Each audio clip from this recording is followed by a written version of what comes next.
Well, hello and welcome to the channel. I'm glad you could join me for my next build. So this is going to be a kit review on a sIG33 15cm heavy infantry gun by AFV Club in 1/35 scale. And it is kit number AF35148. So this kit was released in 2010, new tool, so I guess that means that this is the one and only. So our kit comes with a drill-through barrel with rifling, realistic replicated structure of our carriage. Also the traverse is supposed to work as like on the real gun, and our equalizers move along with the elevation device. So sIG33 stands for Schweres Infantry Geschütz 33, if my German's any good at all.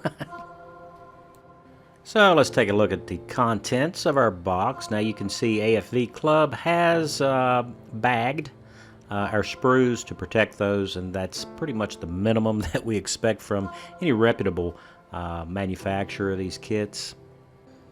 And we're going to start with our instructions here. This is page 1, and we have a representation of the gun as well as its nomenclature and a very brief history on the weapon itself, which is good because I have a short attention span.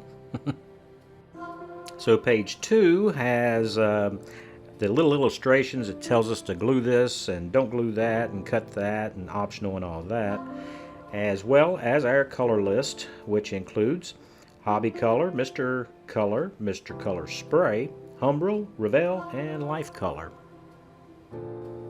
So starting on page 3 is the assembly of the model kit, and we do have a decision to make on which version of the gun we'd like to build. There are different breech assemblies for the early and the late versions, and then we just move on through the instructions and take a look at how this gun goes together. So we build up the gun first, and then we start working on the carriage. And the instructions seem to be very easy to read. I don't see any issues with location or clarity. Now they also give us a little insert, which is an actual picture of the cover lid on a storage box on the chassis for these metal parts. These are Photo Etch parts that goes on. Yes, this kit does come with Photo Etch. And we also have options on our wheels. There is the wooden spoke type, which was meant to be horse-drawn, and then we have the steel wheels with the rubber tire and also without. We also have different options for the, I'm assuming that's the gunner sight in the length of it in step 23. And as you can see, it's all laid out pretty good. So we're going to have to deal with a little bit of Photo Etch, and that's not bad. Now you can configure this gun in either the firing position or in the towed position, so that's another nice option.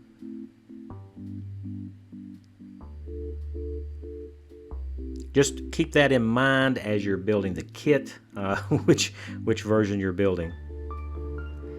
And we also have an array of munitions that comes along with the kit, to include a fin stabilized demolition charge as well.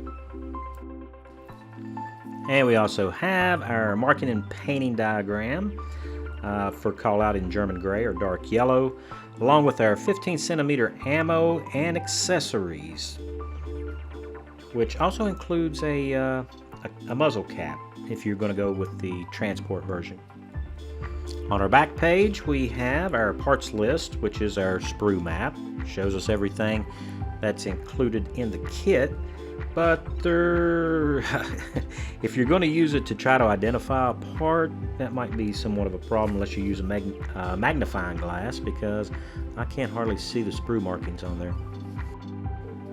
Now let's take a look at our sprues, and this is sprue A, and it contains our chassis main components here, the trailing arms, Also the breech blocks here that you can see.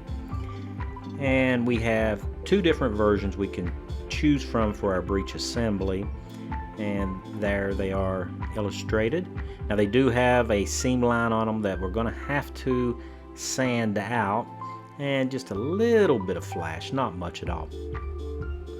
And here's the side of the chassis. This is the trailing portion on one side.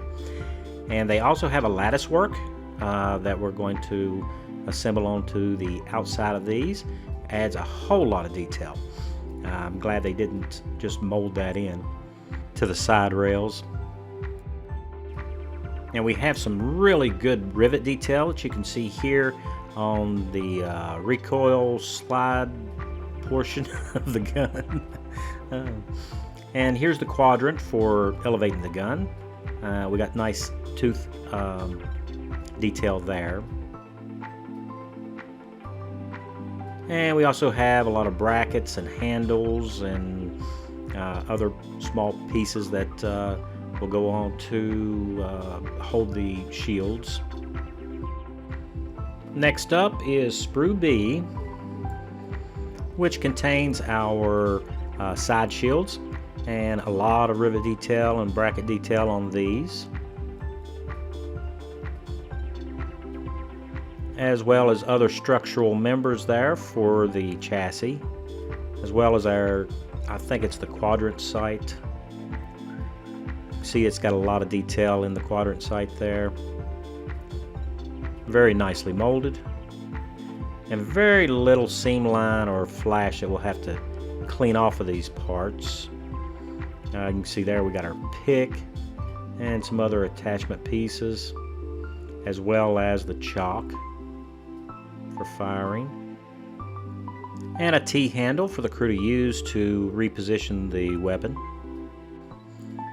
This is Sprue C, and it contains the wheel backers for wheel assemblies, as well as brake linkages and suspension components. So I am starting to be really impressed with the detail that's in this kit. As you can see, it's very crisp and sharp detail, and I don't see any bowed pieces or anything. Now these parts are rather small. A lot of them are pretty fragile looking, so we're going to have to be careful when we go to cut these from the sprues. And here you can see these axle assemblies, well, not assemblies but tubes for our suspension. Our next sprue is Sprue D. Now we have two of these sprues, and Sprue D contains the different types of wheels. This wheel here is the wooden spoke version with the rubber tire on it, and as you can see the lettering on the rubber tire portion. And this is the pressed steel wheel with the rubber tire, and same nice detail in the lettering on it. And then we have the third option, which was probably a later war option when rubber was running short. It doesn't have the rubber tire. And we've got a lot of little pieces for adjusting the gun mechanism and brackets and what have you there. Our next sprue is Sprue E. So this is our ammunition sprue, and it contains our rounds, as you can see here. So we do have smoke and high explosive, and there's also pieces here for the boxes that the rounds are transported in. And here you can see some of the detail of those boxes. Really nice detail on this kit. I am impressed with it. And you can see also in the lower right hand corner, that is the demolition round, which is basically a big bomb that you fire from the howitzer, which is fin stabilized for accuracy. So our kit comes with a metal barrel, and it is the only option in this kit. There is no plastic barrel. So if you thought you was going to get away from installing a metal barrel, you're not going to do that. But it does have nice rifling detail that's been machined into it. And it's not a very long barrel. This weapon was for low velocity, high arcing rounds. So next up, we're going to take a look at our decals and the fret that has our PE on it, and it is protected in a bag to protect these items. And our PE has a lot of nice detail here, as you can see, really finely made. It's not a lot of PE, but should help set off the look of the gun quite well. And we also have our decal sheet. These are the water slide type decals, and they are really thin. I don't know how good they are. This is my first AFV Club model, so I guess we're going to find that out. And so that's everything that's included in the kit. Special thanks to all my subscribers. It's because of you guys that I keep making these videos. And if you are new to the channel and you're not a subscriber, I hope maybe today that I earned your subscription, and you go ahead and subscribe and hit that notification bell so that you won't miss the next video in this build series. By subscribing and pressing the like button and doing notifications is a good way to support your favorite content creator. And since I am self-supported, I don't ask anybody for any money. That's one way that you could support my channel, and I would appreciate that. Now, if you'd like to leave me a comment, I'd appreciate that as well. I read all the comments and answer you back. And if you've ever built a AFV Club kit, let me know what your experience was on that and what you thought of the kit. So, for you guys, hope you stay safe, and I will see you in the next one.